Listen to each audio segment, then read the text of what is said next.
Hi, my name is Andrew Simpson and you're watching Sports City. Hi, I'm Marvin Thompson and you're watching Sports City. Ready. Hi, my name is Ronaldo Wade. You're watching Sports City. This is Adrian Hall and you're watching Sports City with Simon Preston. This video is brought to you by Andy Gone Nuts. 100% guaranteed fresh coconut water delivered straight to your door. Call 876-309-6128. That's 876-309-6128. Refreshing and affordable. For more information, follow them on Instagram at Andy Gone Nuts.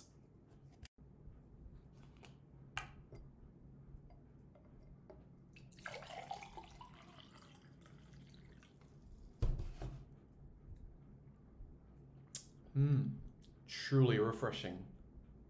And Crumble by Mrs. C. Old English fudge and other delectable sweet treats.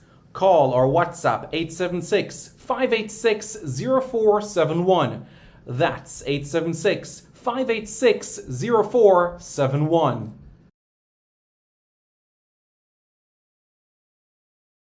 Hello everyone, I'm Simon Preston and welcome back to Sports City. This is the channel where we come together to discuss everything sporting related.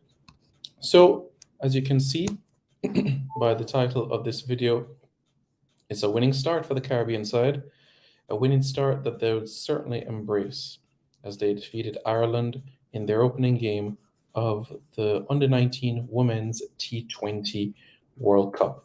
Yep, that's exactly how the opening day began of the tournament for the Caribbean side, who were sent into bat and put in a pretty decent batting performance. And it must be said that the St. Lucian Zaida James, what a performance that she had with about 8 boundaries in her knock of 52 runs from 57 deliveries. Almost a run of ball, in a sense. Chanel saw 15 from 25. Najani Cumberbatch, 21. Chishan Holder was out for a second ball duck. Janila Glasgow, another one of those persons that have experience within the West Indies, making 13 runs from 10 deliveries. So that's where we are. And let me just say, as it relates to James, she was part of the West Indies Women's A team and also Guyana Amazon Warriors in the inaugural season of the Women's CPL. So she's coming in with quite a bit of experience. She has that exposure, you could say, to senior level women's cricket. Now, as it relates to Ireland and how they approached their batting, well, Annabelle Squares with 42 was their top scorer. Amy Hunter, the skipper, made 21, while Abby Harrison added 13 and Freya Sargent 15. Everybody else didn't get into double figures. With the ball, Zaida James, what a spell for her, 4 for 20 from 4 overs at an economy rate of 5 and over. Glasgow got a wicket. Kajaz Mitchell also got a wicket as well. And the captain, Moni Sarr, also getting a wicket as well. No bowler on the West Indies team going over 6 runs and over. So that was very, very impressive from that standpoint. And it is 2 points on the board. 2 points on the board for the West Indies in this encounter. Now, in the other group stage match on the day, New Zealand, they took on Indonesia. And Indonesia, they were restricted to 74 for 7 from their 20 overs. And New Zealand, when they got their opportunity to bat, they hit off the runs in 9.3 overs with 63 deliveries to spare. That's right. With 63 deliveries to spare. Yep, just let that sink in. With 63 deliveries to spare. Can you imagine? Oh, that tells us everything that we need right there. Good stuff, right? Yeah, really, really good stuff. So it's something that we should really, really be pleased about and happy in terms of the start of the tournament itself. So I'm glad about that in particular. And let me see what we can do in terms of bringing up the standings now on the screen for you guys so that you can be aware of what this means for the Caribbean side as well as they progress further on within the competition itself. So here we go.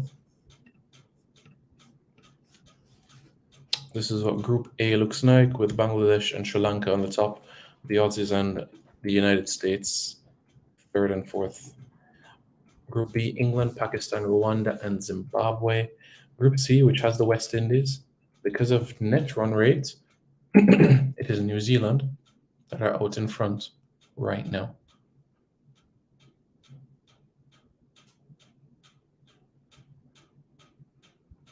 So from that angle, you can see that that's the reason why New Zealand are at the top of the table right now as we speak. On Tuesday, it's going to be Indonesia against the West Indies. And if the West Indies are able to defeat Indonesia, then they'll be secured of a spot in the Super Sixes of the competition. And come Wednesday, they'll face New Zealand, which is the last group stage game of the competition itself. So that's something that we can be clear about.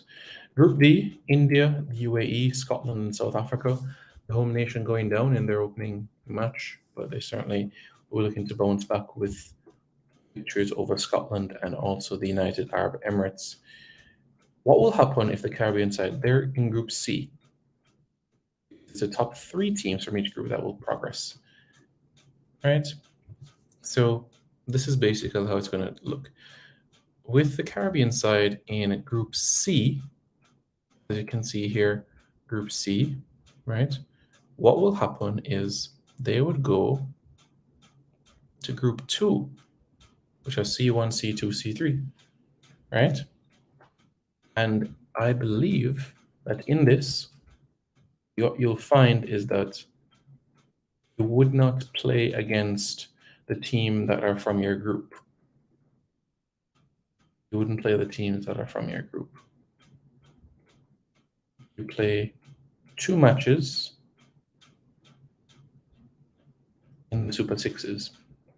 And this, at this stage, it's incredibly crucial that you win these games.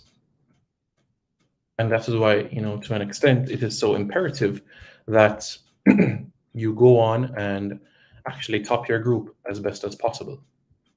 So B1, B2, B3 are in West Indies group. Let's say the teams that are in that group. So it's England, Pakistan, Rwanda, and Zimbabwe.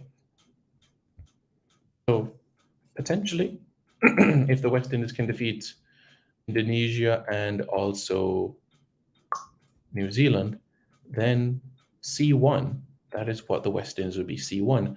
And C1 would play B3, and C1 would play B2. However, if the West Indies finishes second in the group, there would be C2.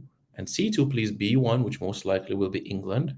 And they will also C2 play B3, which most likely would be Zimbabwe or Rwanda.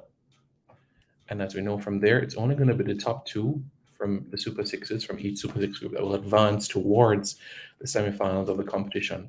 That's why it's imperative. If the West Indies can get over the line and beat New Zealand, then they would be in a situation where they would play Zimbabwe or Rwanda and Pakistan, potentially. So something to consider. Something to consider. Of course, you'll have the semifinals and the final, and the tournament ends 2 weeks from now. There we have it, folks. There we have it. The tournament is up and running. The West Indies have picked up a victory, and it is a good start towards the tournament itself. Personally, I think from the batting standpoint that it's great to see that aggression, that Caribbean vibe, and the tenacity is there in the field. There are some concerns because there are a number of drop catches which could have been taken and would have put Ireland safely to bed, and the match wouldn't have needed to go down to the last over for a decider. If those catches were taken, then the match could have been over by perhaps the 17th or the 18th over. So it's something for the Caribbean side to work on the catching as the tournament goes deeper and deeper. So hopefully that is something that is being analyzed and worked upon between now and their next game against Indonesia. Monday will be more or less a rest day for the team, and more so preparation for Indonesia, some film work as it relates to video analysis, the strengths and weaknesses of the Indonesian outfit. And in addition to that, what's good is that they'll be playing the game against Indonesia at the same venue. So they'll be playing against Indonesia at the Absapuk Oval in Potchefstroom at the same stadium. Same stadium.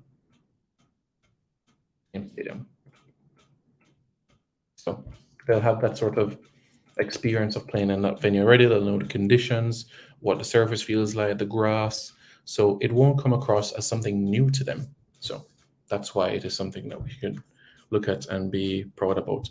So folks, thank you very much for tuning in. Really, really appreciate it. If you haven't already, smash the like button and also hit the subscribe button as well to Sports City. This video is brought to you by Andy Gone Nuts. 100% guaranteed fresh coconut water delivered straight to your door.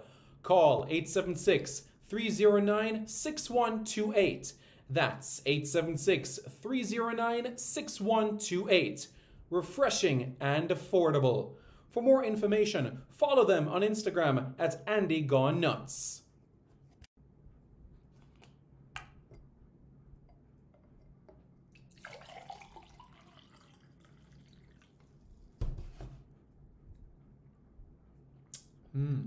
Truly refreshing.